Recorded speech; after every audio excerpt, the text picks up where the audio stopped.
Well, I've always kind of been interested in space since I was a kid, reading books about space, and it was one of those things that you hope to do someday, but you don't think it's ever really a possibility. But I kept thinking about it, and in college thought it'd be a great thing to do. And after I got out of college and got more experience as an engineer and worked at NASA for a while, and started flying with the Air Force as a flight test engineer, I thought, well, this is kind of a realistic goal now. So I decided to apply, and I didn't get in the first time, but I tried again the second time and got in on the second time.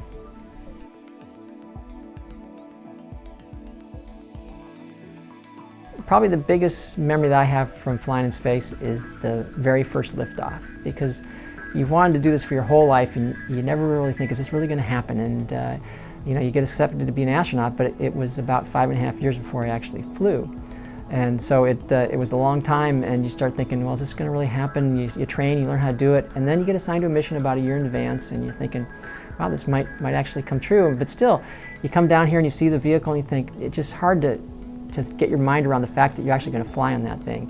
And then you get closer and you're being really careful not to get sick or not to get hurt, and you think, oh no, something's going to happen. I'll break my leg and not get to go or something. And then you're sitting on the pad and you don't know whether the weather's going to stop you from flying or whether a mechanical problem will stop you from flying. And then at T-0, you feel that jolt, and you feel the sensation of the vibrations that you feel in the simulator, but a lot more pressure, and you think to yourself, wow, this is it. I get to do this. They're stuck with me. I get to do this job. They can't change their mind now. And it just was such a thrill to realize, hey, I'm flying in space today.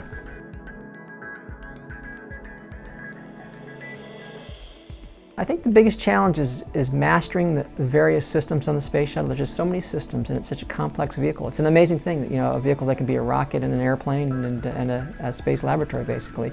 Mastering all those different systems have been a big challenge. Another big challenge is spacewalks. That's kind of my area of expertise, and some of the spacewalks are very challenging, getting all the details down, making sure it was all orchestrated correctly, and then going and executing it. And it's a lot of fun to see it firsthand and actually get to do the job.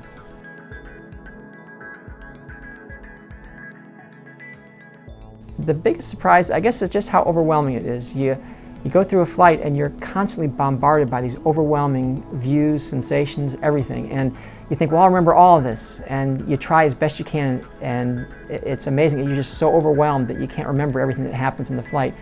But every once in a while you say to yourself, okay, I'm going to burn the memory of this event. Like you'll see your hometown from space, or you'll see an incredible sunrise or sunset. You think, I've got to remember this. And you just make a point of, okay, this is what it looks like, and you kind of remember it like that.